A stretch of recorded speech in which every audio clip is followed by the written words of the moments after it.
Are you checking in to the Broken Arms Hotel?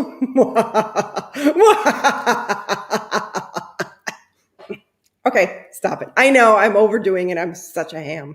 But hey, how are you doing? Happy Marchoween, people. Why is it Marchoween? Because it's March 31st. So why not celebrate Halloween all year long? How are y'all doing out there? I hope you're doing well. It's Wednesday. It's hump day. Did you miss me last night? I hope you did. And I hope that you're here now watching me live. We have a special night tonight because my special guest is Lern the Conjurer. Now, she also loves creepy, spooky, scary stuff, all year long. So we're going to celebrate Marchoween together by examining the stories of spooky hotels. I know you've been to some of those. You check in and there's something just not right about the owner or something, kind of like that Norman Bates kind of feeling, I'm sure and then you go to sleep and you're like, somebody watching me? Could be. I never know. It all depends where you're staying. So let's spook up some happy haunts with my guest, Lern the Conjurer. Ooh. I couldn't resist. That was perfect. I love it. Hi, everybody. Hi. Everybody's saying hi. Everybody's like, let's say hi. Yep. We got Denise. We got Simply Becky. Connie. You guys hear us okay? Everybody's editing. They're super busy. Patty, Simply Becky, Linda Lance, Connie, Patty. Everybody's in. Got a lot of nice people here. 6 people. Yay! I know it's not my regular night. Everybody's saying hi to each other. Hi, Lern. Howdy. Woo! Cobwebs and Candlesticks. He's a fan of yours. Yay! Dude, I fangirl. He is awesome, the stuff that he does. And I was watching a video the other day where he did some fiberglass work. And, it's funny because then I watched the one video that you did, Annie, where you were creating something with like the tin and how it was very easy for like you to just cut your hands open. I'm like, both of you guys are craft badasses because I'm so scared. No, I'm scared. No, one day I'll be better. He's good. Hi, Cobweb. They're saying hi. Everybody's saying hi, Moners Market. Everybody's here. This is so cool. Carmen, hi, everybody. So, our chat tonight. Everybody's saying hi. Occupational hazards. There you go. Yes. So, since we did so well with the fairy tales, and I'm sorry, I think there's a little. Do you hear an echo of my voice? I don't hear an echo on my end. I hear an echo. I'm always hearing voices, so. It's a ghost. It's a ghost. No, it's the inner madman in my mind. So anyway, we're going to talk about some spooky hotels, and we're gonna make some spooky hotel crafts. Yes. So I'm just like positioning my. Oh, and by the way, we just made a vacancy. I just packed up the trunk. Shh, be quiet in there. Be quiet in there. Be nice. Be nice. Brenda's here. Jackie Burns is here. So tell us what you're going to make. So I thought, okay, one of the coolest things about old hotels was the fact that you could see all of their really cool old keys that were hanging on the back wall when you would check in. So I have this, it's not old, it's just a prop, but it's let me not cover all of that. It's just a basic, like, nice ornate little key ornament. So what I'm going to do is I am going to make a tag to go with the key, because I'm sure if everyone remembers, like I think from like the 60s until the 90s, there were hotel tabs that went to the key. So basically it was this big giant chunky things and you would never lose your key.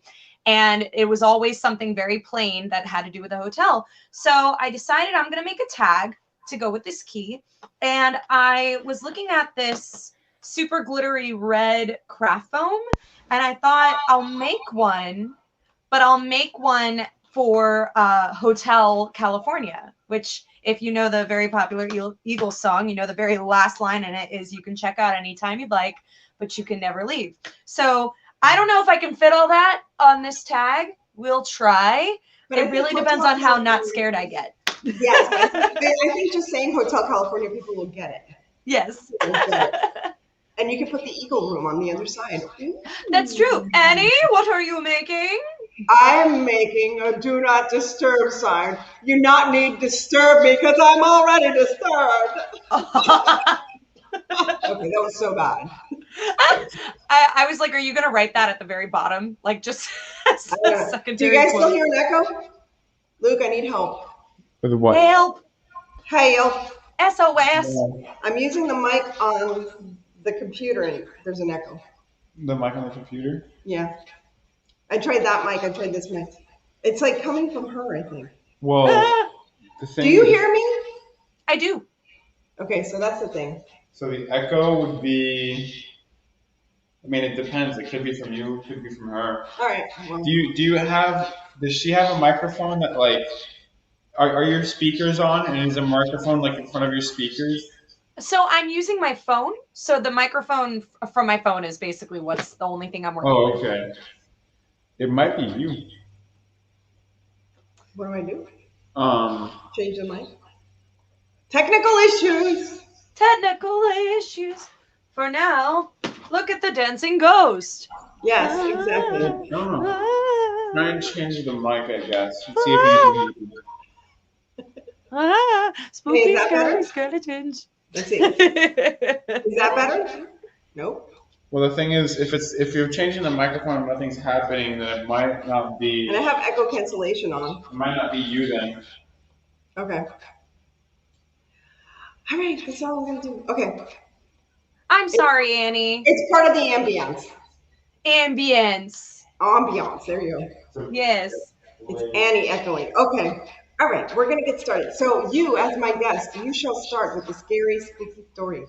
Okay, sure. I'd love to. Thank you for having me check in to Never Leave Your Hotel. So everyone, I'll go ahead and get started with one of the first hotels that I found. Now, personally, I love the idea of haunted hotels. I've stayed in a couple of haunted hotels. I've personally had a few things happen to me, but I think that unless you really want to know, I'll leave that to another time. Go to Marchoween. Check You know, out Marchoween. yeah, like it was, I wouldn't say that it was anything too crazy. Probably one of those things where you'd have to be there to be truly creeped out. But anyway, I digress. So the point is that I decided to focus on American hotels. Okay. I'm sure that down the rabbit hole, you can find tens of thousands of different stories with lore and history to go along with it. And I do love that. But I decided to stick with America just to kind of whittle it down a little bit. And of course, even that was a lot of reference. So I'm going to go ahead and I'm going to get started with a hotel that I had never heard of before. And I don't know if anyone else has heard of it either. It's in Anchorage, Alaska, and it's simply titled the Anchorage Hotel. Ooh. Yes. So I've the heard of Anchorage that. Hotel, I don't know if you ever heard of it, Annie? I have. You have? Yeah. Okay.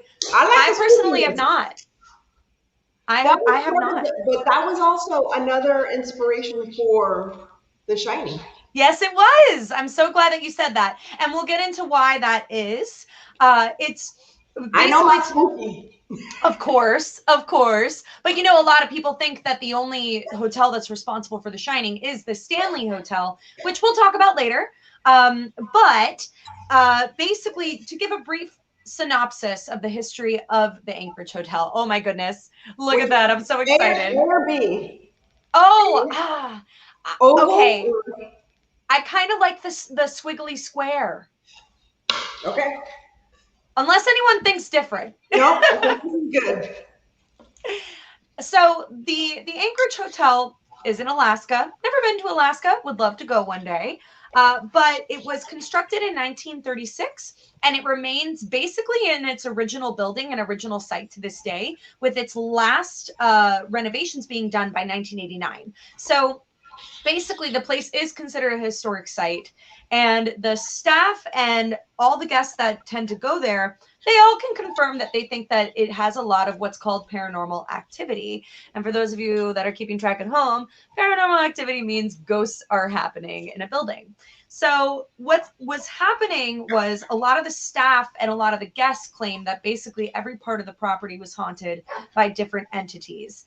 For example, and they would witness things like in the lobby of the hotel, which of course if you go to some beautiful hotels, there's plenty of small little amenities for you to keep busy, especially if you're waiting to check in, whatever that might be. And in this case, in the Anchorage Hotel, there is an antique chess piece, or a chessboard that's there, and it invites people to come and play chess. If you know how to play chess. I don't know how to play chess. I'm not like, God put me on this planet to not do that.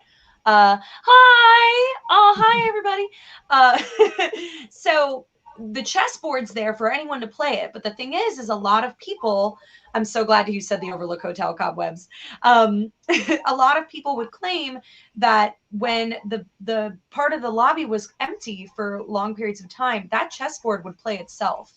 And there was always pieces just randomly moved, and no one would claim responsibility.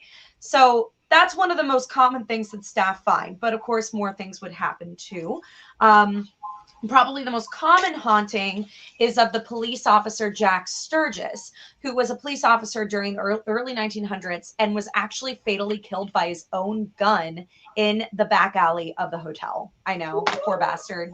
And anyway, it's said that his spirit roams the front of the hotel as if he's patrolling it to keep it safe. So that's kind of sweet, I guess. But to make it not sweet, because you have to get into where it really gets scary, I always found the idea of ghost children, and Annie and I have talked about this in length. The idea of ghost children is probably right up there with anything that terrifies me to my core. And I have a lot of reasons for that, but I'm pretty sure a lot of people feel the same too. But anyway, on the, I believe it's the second floor, I took notes. Oh yes, on the second floor, 2 children have been known to terrorize that floor, where they're seen walking and skipping down the hallways, holding hands. They're heard laughing. They're actually even... Is that where they got Play With Us, Danny? Yes, yes. And they've actually been witnessed inside of bedrooms jumping on beds at night. So like you're sleeping in your bed and all of a sudden you hear the sounds and like... Wait. So not only do you get spooked, but you're going to get annoyed by somebody else's kids. Oh, that sucks. Isn't that horrible? Apparently there are guests that didn't even make it the whole night. They checked out like before the morning because of this kind of thing, which is not really surprising. But the staff do warn people that stay. They actually are very forthcoming with talking about how haunted the place is. And what they often say is to treat them with respect. Instead of holding seances and bringing Ouija boards, things like that. But there is a neighboring hotel to the Anchorage Hotel that has equally amounts of really weird and scary activity. But I'm going to keep that for my next little tangent. Annie, I insist you regale us. I love this. Now we're passing the thing. Yes. So I did some study on the Cecil Hotel. Have you heard of the Cecil Hotel? Oh, have I heard of the Cecil Hotel? So the Cecil Hotel resides in Skid Row in Los Angeles. And when it was built, actually, it was one of the tallest buildings of Los Angeles back in 1820s. 1820s? I think it was actually built in the 1920s. Yeah, it was the 1920s. I'm sorry, because there was another hotel built a little earlier than that. So yeah, it was the very early 1920s. It was built, it was supposed to be like a mecca to attract like very wealthy people to come over and this and that and the other. But something was weird about the hotel, because from the very beginning, there was always like issues. And it first started like not so much hauntings. It's more about just strange occurrences, deaths, suicides, it's just murders, weird stuff. So sadly, unfortunately, the first victim of the hotel, did you know this? It was a baby. No. Oh, that's dark. It was a baby, a woman. She was 19. I can't remember her name, but she was 19 years old. She was there to visit her, I guess he was a married lover or something like that, and they were having an affair. So Ugh. she met up with him. She'd noticed she'd been gaining weight, but she didn't realize she was preggies. Oh no. And in the middle of the night, after their lovemaking, she has a baby and she throws it out the window. No! Oh no. Yes. So they actually found the baby on the roof of a neighboring hotel. Oh my god. So That's terrible. that was just like the beginning of everything going to crap in the hotel. Now, it's not that that hotel has that many more. It's just strange, just really, really, really strange things happening. So there had been a couple of suicides. Obviously, when the stock market crashed, because it was one of the tallest buildings, sure enough, some people were throwing themselves off the building. Yes, I'm going to talk about H.H. Holmes, cobwebs. I am going to talk about H.H. Holmes. That is another scary, spooky story. And I'm going to Indeed. Castle in Chicago, definitely. Annie, can yes. you regale me on what Skid Row really was? So back in the day, there wasn't Skid Row. That didn't start occurring until the 50s. It was just like that area of LA just started becoming more and more because of the crash. That's when it started going downhill.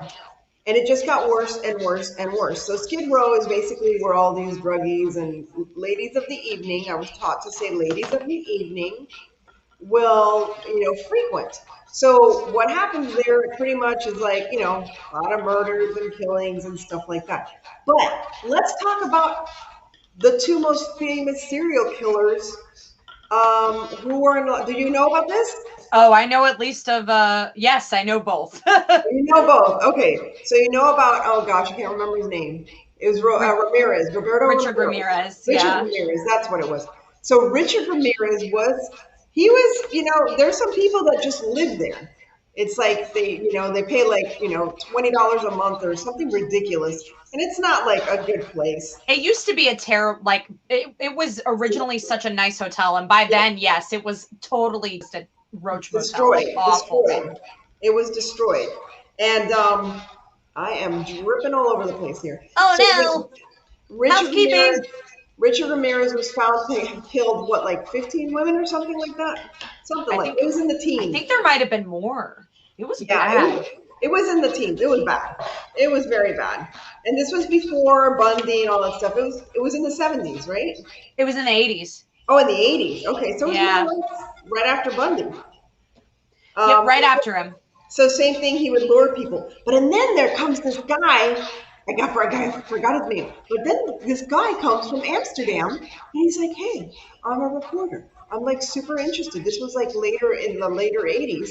I'm super interested in this, Richard Ramirez dude, and in the Cecil Hotel and Skid Row. I'm writing this whole documentary thing. Can I do a ride along with LAPD? So all of a sudden, all these women started popping up dead around Skid Row.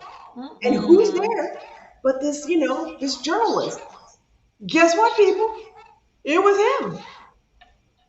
Can you believe that? And the thing was, he was found guilty in Amsterdam, and then they said, oh, he was like reformed and all that stuff, and they let him go. Well, no, did not happen.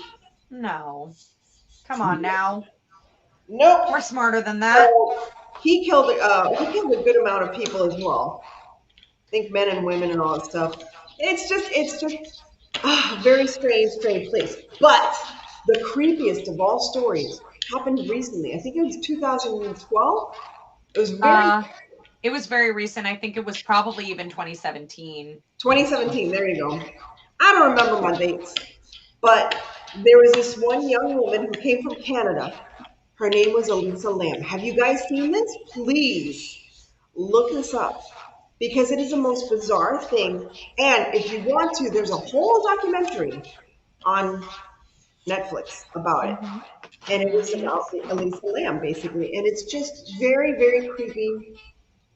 Oh my God. So maybe you're haunting. No, it did not die there. Murderers got no business back on any streets. There you go. Deanna's like, no, nobody get back on the streets. Hey, yeah, nobody should just murder people, Like, can we just not? That'd be nice. Very likely. Luke is going to regale us We're here in the hotel lobby.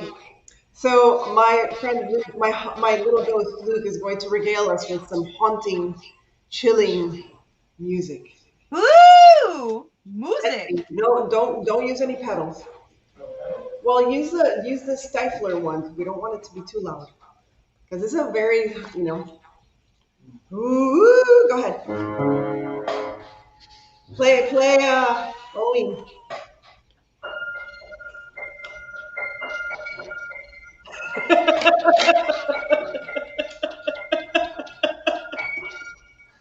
She's dancing. She's so cute. There you go. I'm really into this. Listen, go. Play it. Play the real thing. Go for it. Play it soft. Okay, go ahead. Listen, no, it's like that. So this is some real entertainment right here. Yes. That note's not working for him. That note is dead. Oof. Dead note. Ooh, Like me. spooky. I love it. And it's authentic. Like when you go into a hotel and they're playing the piano. Yeah, it's like an old piano. This piano is really old. It's from when I was a child. Now I'm just gonna wear this down. So I just Mod Podge this, and I'm just gonna wear it down. Oh, Okay, nice. so let me talk about Elisa Lamb. So Elisa Lamb, go ahead, that's good.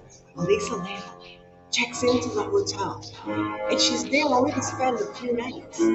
One night, she goes into the elevator, and it seems as though someone's following her.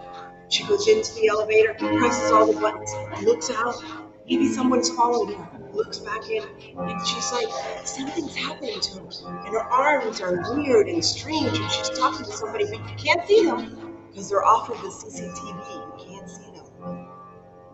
And later, we now see Elisa Lamb again until I think it was 3 or 4 days later, the hotel residents start complaining about strange odors in the water and discoloration of the water to a nasty brown.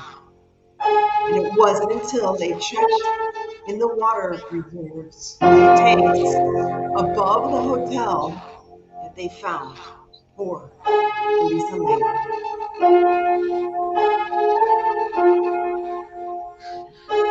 How did she even get there? See, I have to know. So here's the thing. So they're trying to debunk this, and they're saying she was manic depressive, and all of a sudden she decides to climb up to the top of the hotel roof and throw herself naked into the tank. How did she even close it behind her? Like, is that even possible? Well, that's the thing. That's the whole thing. There was no possible way for her to close it behind her. But and then there was like the story kept changing because when the guy said when the maintenance man went up there, he thought it was open, but he couldn't remember because of course he closed it after he saw her. He freaked out. He closed it. So it's not sure. I just don't. It's a horrible story. So I really am sorry for Elisa Lamb's family. I'm so sorry. Yeah. Beautiful young woman, and regardless of what happened to her, the end is still the same. So, okay, somebody stole murdered her. Yes, it's terrible. It's terrible. I just feel like there are too many open-ended questions and too many open-ended scenarios in this situation to basically like wipe it off like, oh, she was manic depressive and she did this to herself. Yeah, I could believe that if maybe the water tank thing was open, but it wasn't open, it was closed. Why would you take your clothes off? Right. If you're manic depressive, you're just gonna jump in. Why would you take your clothes off? Although she was not sexually assaulted. And even okay, again, like, let's play devil's advocate. Even if that were the case, and she just decided to just like take all of her clothes off and jump in, again, I can't shake it. It's odd. It's not right. It's very odd. It doesn't make any sense. I do know that currently it is closed, the Cecil Hotel. And I know that is potentially up for sale for people to purchase it, make it into apartments. They can't even like knock it down because now it's become like a landmark.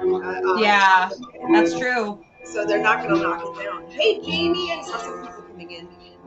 Hey, everybody. Your turn. Okay. I'm trying to like.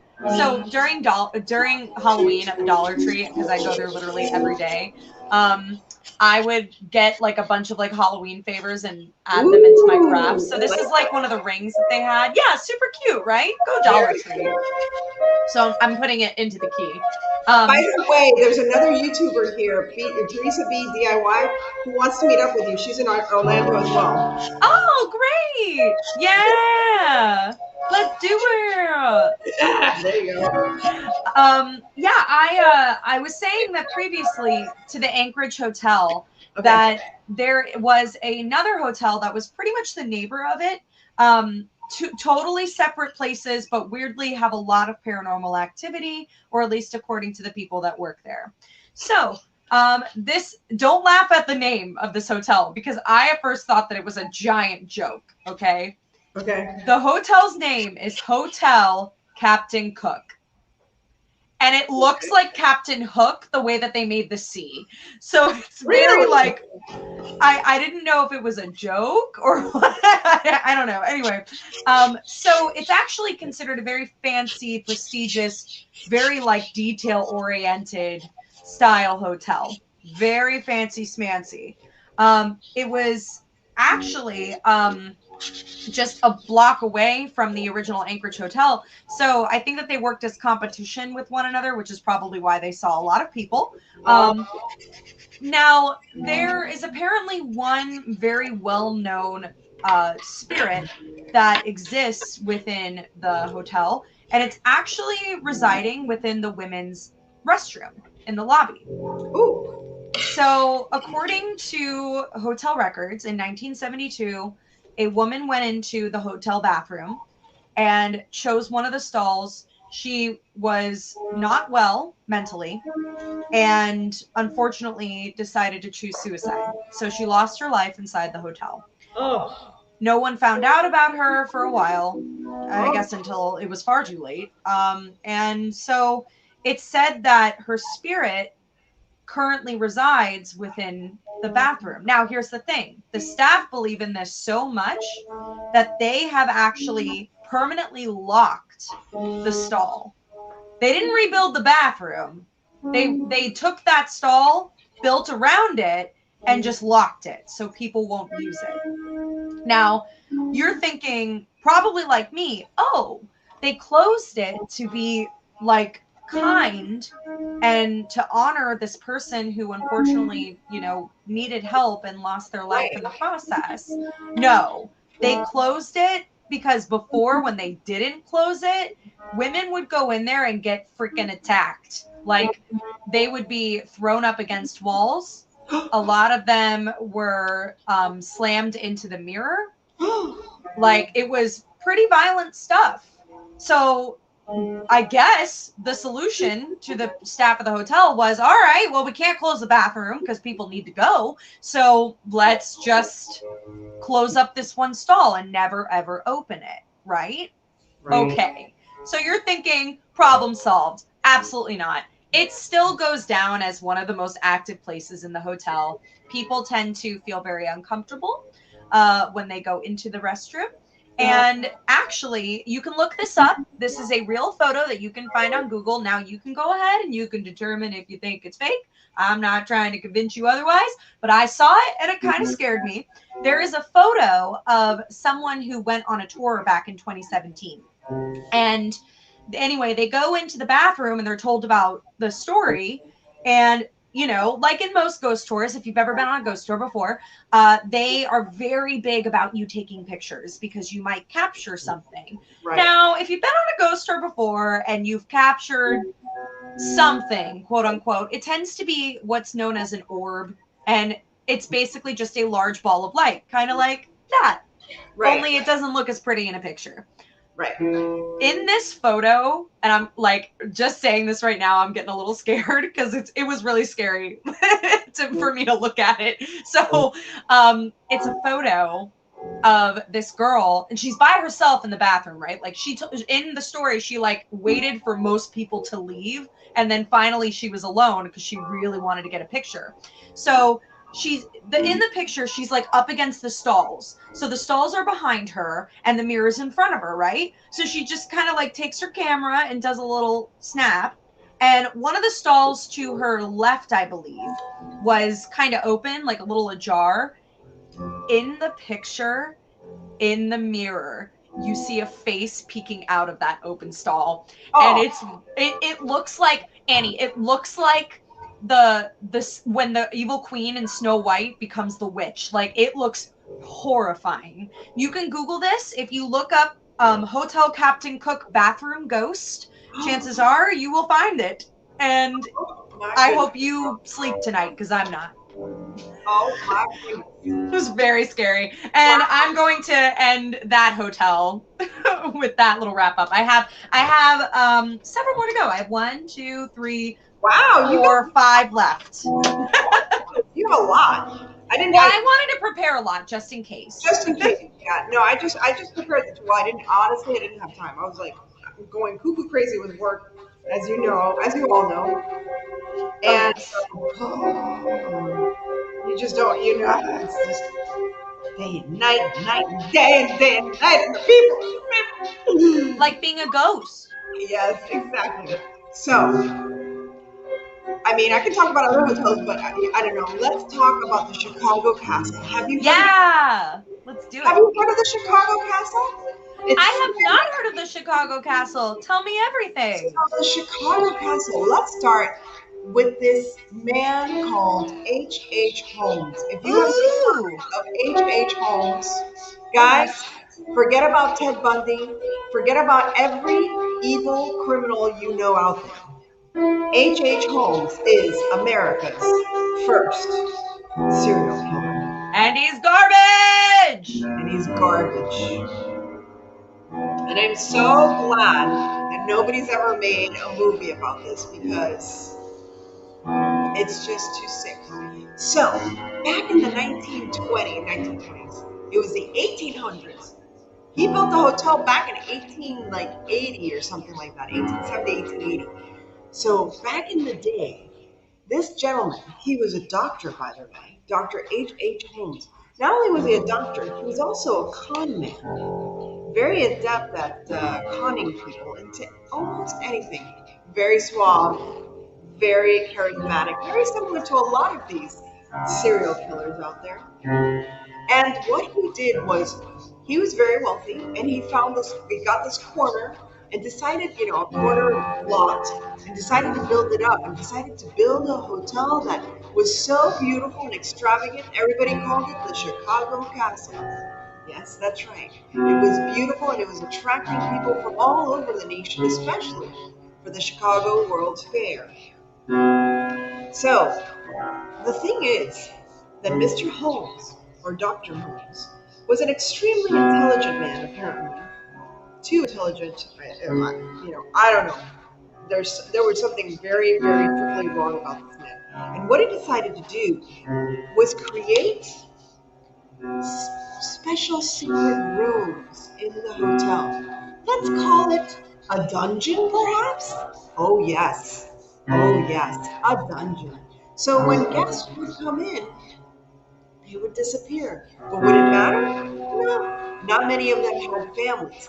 But he had to have someone, an advocate, a lackey, someone who would help him with the disposal of these bodies.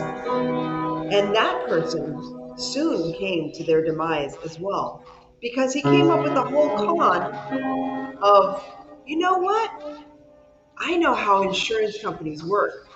If we fake your death, we can make your wife a very rich woman. You just gotta lay low for a year and just come back, as this other man. And she'll be a very wealthy woman if we put out an insurance policy on you. But guess what? Somehow, something went wrong, he says. And his little partner there died. And White, do we know this part? No. Heard this? Oh, this is awful. This is awful. So besides the fact that he's killing people at the hotel, now he kills this gentleman who was his partner. Mind you, the guy didn't really like, he was just being very well paid. It was, it was tough times. So whatever. And he had like 5 kids. So his wife, who's in another town, hears about it and she's like, well, did it work? And he goes, yeah, you gotta send your daughters to, confirm, you have to come and confirm the death. And she goes, well, I can't go because the baby is sick and the other one is sick and this and shit, 5 kids. I'll send my eldest daughter and her sister to go confirm the body. Back then they would just put a kid on a train and, whatever. And I think she also sent, yeah, she did. She sent her son so the eldest daughter was like 17, the other one was like 15, and then the son was like, 14 or 13 years old. He was in England? Who was in England? Who was in England? H.H. Holmes? H.H. Holmes? Yes, they also think he was Jack the Ripper. Really? A lot of people want to believe that he was Jack the Ripper. Because all of a sudden all the murders in England stopped around the same time that he appeared. Interesting. So this is horrible. I don't even know if I want to tell this part, but let's just say the mom never heard from the kids again. I'm not going to say anything else. Yeah, we'll say that. We'll just say that. It was bad.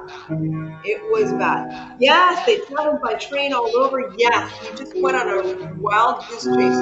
Finally, they were able to capture him and bring him to justice. And he was just like all over the place. Finally, he came up with a confession because Hearst told him, we want to publish your story. So he wrote a full confession. And it was something like more than 50 individuals that were killed in that hotel. Wow. Luckily, they wanted to build they wanted to keep the hotel and have it as a landmark. Right. Luckily, it was burned to the ground. Was it really? Yes, it was. It was burned. Oh, wow. The only thing that exists, from what I understand, is like some of the passageways in the basement. So, but in the basement there were like tubs of acid, right, and stuff like that. So that's some Breaking Bad stuff. He put the kids in a steamer trunk and used a tube from a gaslight. Yes, thank you, Cobwebs. I didn't want to go through the detail, but thank you. He was awful. A real soldier. They never found all the bodies. They were able to identify a few because he knew their names. Other ones he didn't know their names. Didn't care. Oh my gosh. It's wild. It's wild that like somebody like that. Huh? I'm not scared of ghosts. I'm scared of the maniacs out there. Yeah, I'm pretty scared of people. Yeah. People are what scare me the most. I mean, my thing is that like when I was growing up, my parents never once sheltered me from that kind of belief of someone is always watching you. And I mean, yeah, like the boogeyman was like, don't go up to a stranger, And I think that as I've gotten older, obviously I love the paranormal and I love, ghosts and all sorts of things like that. But I also love true crime. And I think the biggest reason why I love it is because I was taught to always be cautious growing up. And I'm fascinated with why these people decide to go down such a dark road. And we like spooky, fun, creepy stuff, but I would never, ever, ever think anything like that. So it's just so interesting, human psychology and what it translates into. And the thing is that they all seem to have a very similar connection, like trauma, physical trauma, abuse. It's just a lot of things that come together, but it's and that's where they start profiling. By the way, if you guys love anything about profiling, please check out the show Manhunter. Did you watch that show? Oh, yeah. Let me tell you, when they started doing the whole thing with Son of Sam and Ted Bundy, Son of Sam freaked me out because I was a little girl in New York City when that was happening. Oh, yeah? The actor they picked, His voice, I mean, the minute I heard I it, watched it. Yeah. it sent chills down my spine because I remember being terrified as a little girl, being terrified of hearing all these stories on the news. Yeah, because it was one death after another, and the Son of Sam and the letters, and oh, it was terrible. Crazy. Oh, Crazy, yeah. crazy. People can be better. Well, Oh, yeah. let's try. Yes. So go I ahead. know that we don't have a lot of time, so I'll skip to my favorite choices. Okay. Which obviously my number one favorite is the Stanley Hotel.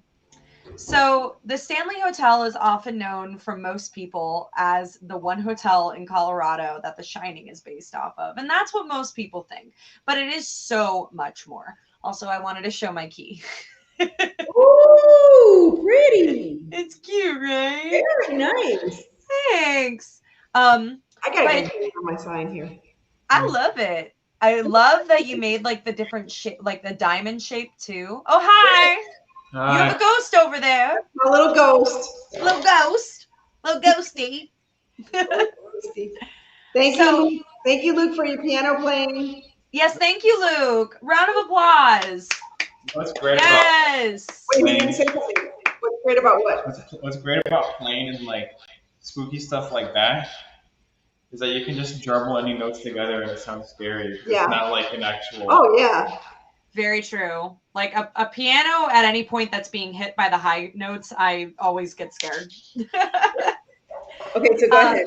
So the Stanley Hotel, it was originally built by a gentleman named Freeland Oscar Stanley. So he was an inventor that was responsible for the actual hotel being built because he saw a vision of a resort town, if you will. But he actually didn't go there with at first that intention. Ooh, those are pretty. What's that? Letters. Love the ladders. Typewritten letters. Yes, I love it. So what happened with Mr. Freeland is he was given a 6-month death sentence. Like he was basically told, hey, you have a very, very strong case of tuberculosis, which was very common in that time. Yeah. That time being the early 1900s. Right. He was basically told he only had 6 months to live. So with that, he had a lot of money, obviously, and wanted to go somewhere with his money to live out the rest of his days. And the doctor suggested anywhere that had dry, cool weather would be the best place to go. And so he found this place that was basically later titled, I believe it's pronounced S Park or East Park. It's a very interesting spelling. It's like spelled ESTES. So I don't quite know how to pronounce that, so I apologize if I'm butchering it. But basically, within the valley of East Park was all this beautiful land and beautiful mountains, and also nothing there. It was in the middle of nowhere. Ooh. So Freeland decided he wanted to build a manor on this property to live out his days. But then by the 4-month mark, he actually made a miraculous recovery and managed to live. Oh, because nice. of, well, yeah, so good for him. Good for Mr. Stanley. So he ended up being so enthralled with his new lease on life that he decided that looking at the area that he was in, it really was perfect for a resort park. And so they decided to go ahead and go along with this dream of creating literally an entire town around this giant manor that would later be called the Stanley Hotel. Now, the Stanley Hotel is obviously, just as I mentioned earlier, mostly recognized as the hotel that Stephen King Where was. is it again? Sorry, Where is it? in Colorado. In Colorado. East Park. However you pronounce that, I don't know. All I know is I've been wanting to go for a very long time. Is it still there? I'll just point to a map. Show me. Take me here. So what essentially this entire town was built upon, it had everything. I mean, it not only included that crazy structure, but it also included a concert hall, a carriage house, many things like for cottages and for guest places, gate lodges, even it even had what was it? It was like something really fun. Oh, it had a smaller bed and breakfast for the people who maybe didn't want to stay in the big hotel. It was so interesting. But anyway, in the 1970s, Stephen King was really down on his luck. I was just like in a spiral of failure and ended up checking into the Stanley Hotel. Now, when he checked in, he actually stayed in room 217, which is the most notorious room in the entire property. And I'll get into why that is later. But as he checked in, he remembered thinking that the grand size as well as the prestigious beauty of the hotel, that kind of was also coupled with some kind of an eerie ambiance about it, inspired him to start writing. And he claimed that as he stayed in that hotel, he didn't leave. He stayed there for months, I think. In the time that he was there, he dreamt of his son running down the halls of the hotel being chased by all sorts of things, by a giant tsunami of red water, by strange shadow beings. Like he saw a bunch of different things, and these things would inspire him to then write The Shining, which is essentially what saved his career. So the thing is that obviously after that, the Stanley Hotel really did go up in fame. But some people that go there and are really into the paranormal, they call it the Disneyland for ghosts, because apparently there are so many ghosts. It's like the haunted mansions. Yes. And apparently they're everywhere. And I mean everywhere. According to the staff and the people that have been there, there is a vortex in the hotel that is between the two grand staircase where most paranormal activity begins. And according to mediums alike, they say that the majority of the spirits and energies that find themselves within the Stanley Hotel come from this vortex that's in between the staircases. I don't know. That's wild.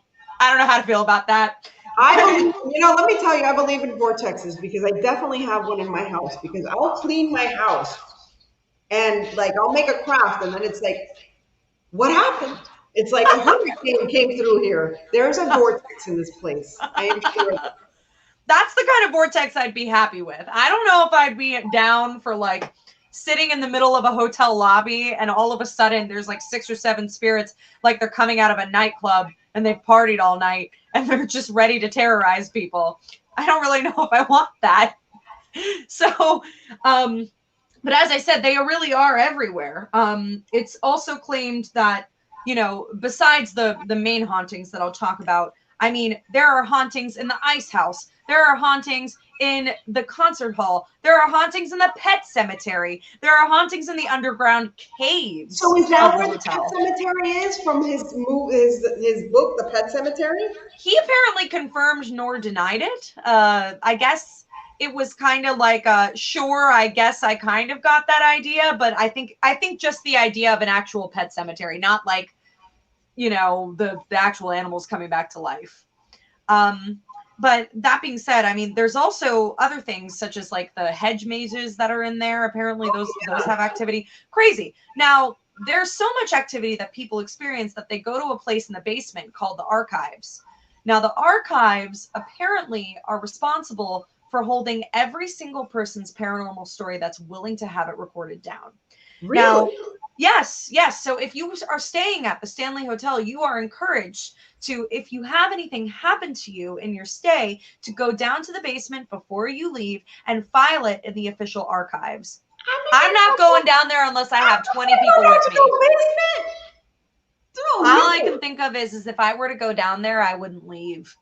Either because a ghost found me or I'm just too busy reading everything. There you go. One of the two.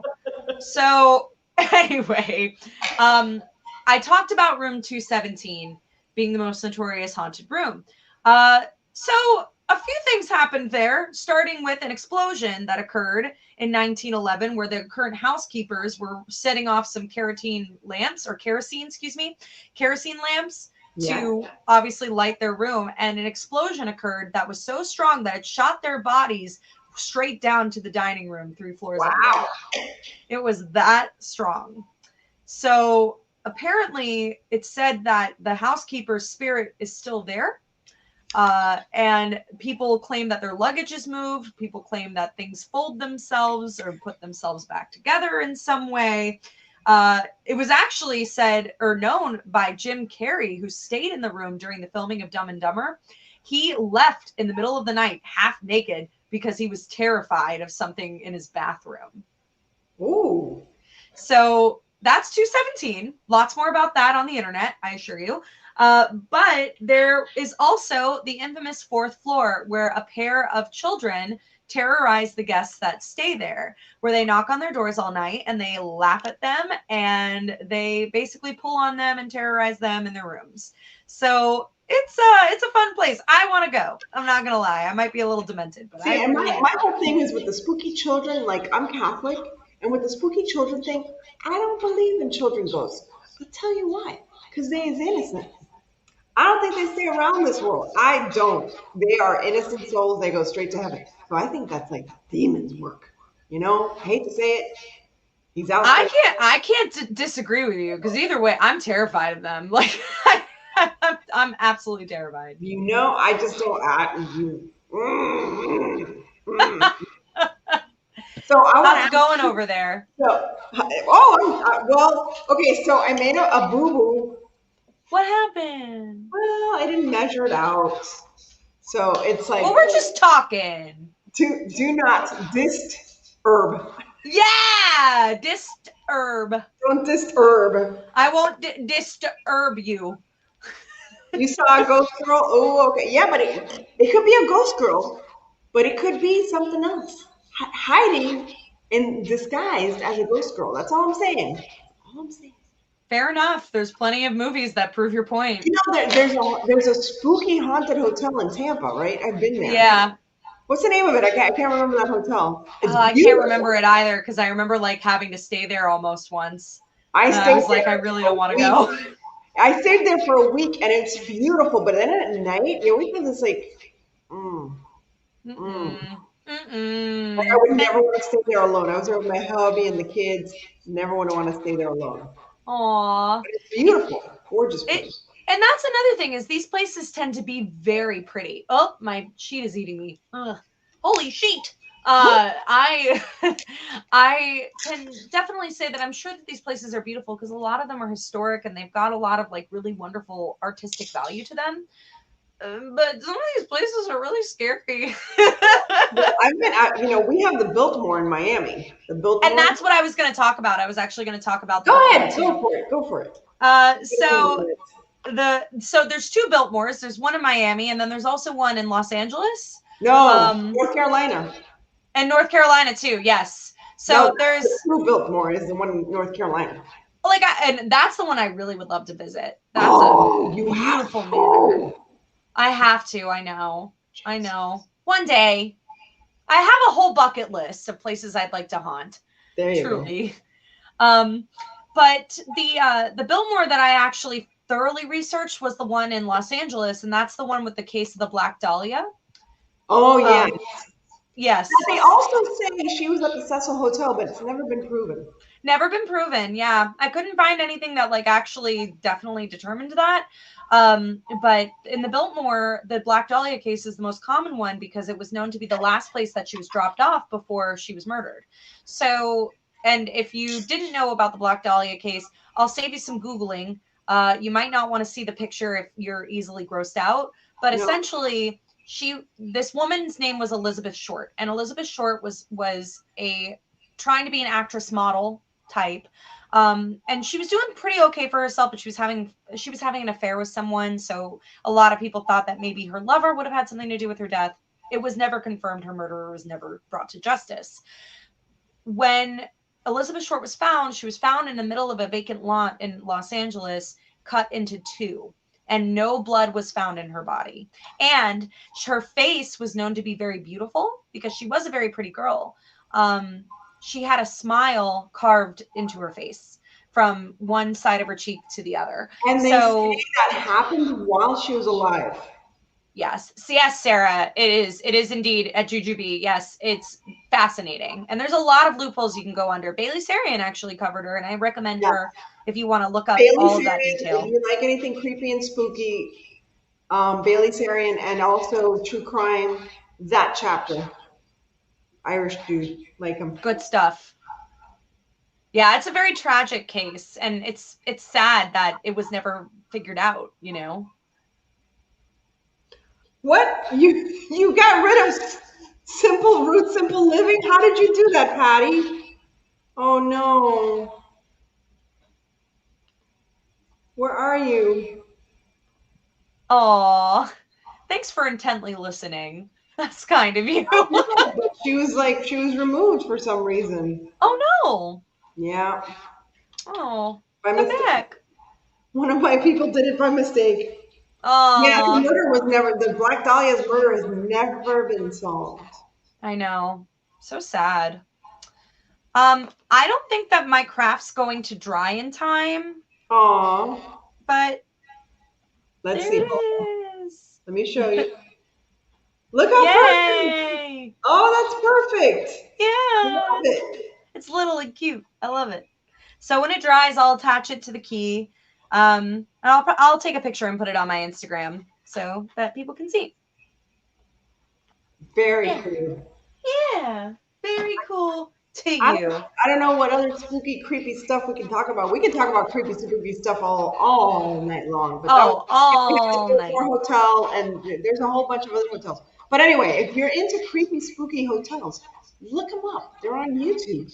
Everywhere. What's been the latest creepy story you've covered in your channel, guys? We have to celebrate because my dear friend here, Learn, she just hit 100, and with what she does on her channel, she should be a lot more. So please check her out because she does arts and creepy art. Yes. Creepy art and just really, really silly times. Really silly times. Yes, I did, and I'm very excited that I made it to 100. Honestly, I'm just so happy that there are 100 people out there that want to watch me. So thank you. And I know some of you are here, so thank you so much. And thank you guys. But I did want to say that because Annie asked me what I recently covered. I covered the Waverly Hills Sanatorium, which is one of the most notated haunted places in America. And if you don't know anything about it, that's okay. I basically teach you all about it in under 30 minutes, and I paint a picture while I do that. So if you'd like to see it, you can check out my channel. The playlist is called Conjuring Canvases, and we tell spooky stories and make scary art. So if you'd like to join me, come on down. When do you usually publish your videos? I'm usually once weekly. It's anywhere between Wednesdays and Fridays is when I do publish. This week is different because this is the video. But yes, that I typically do rotate out different videos once per week. So I know that like Annie is a beast and she does so many of them, and she's so great and amazing and so entertaining to watch. And Annie is trying to make her goal of 5,000 subscribers by Mother's Day, and I think she deserves it. I mean, there's so many YouTubers out there that are absolutely lovely, and a lot of them are watching right now. And I really do think that you deserve it with just how sweet and kind and forward you are within the crafting community. So I hope that you get it. I want to support. And when I found you, I was like, why does this girl not have like thousands of followers? I'm just happy with whatever I get. And somebody was like, oh, are you going to do this every 31st? Yes, every 31st of the month. So the next 31st is May. So we're thinking of something very female oriented, if you know what I'm saying. Spooky. We're going to do some spooky ladies. So, Learn, how do you say goodnight on your channel? How do you say goodbye? I say, remember the rules of conjuring. Hang on, let me get some fingers out here. Never play alone. Never play in a graveyard. And always say goodbye. Goodbye. And I always say, stay safe, be kind. God bless you. Say your prayers tonight, people. I'm telling you. And remember to live the adventure. All right, guys? See you soon. See you Friday night. Bye, everyone. Freckled Mom, Friday night. Devin, the Freckled Mom. All right? Bye. Woo!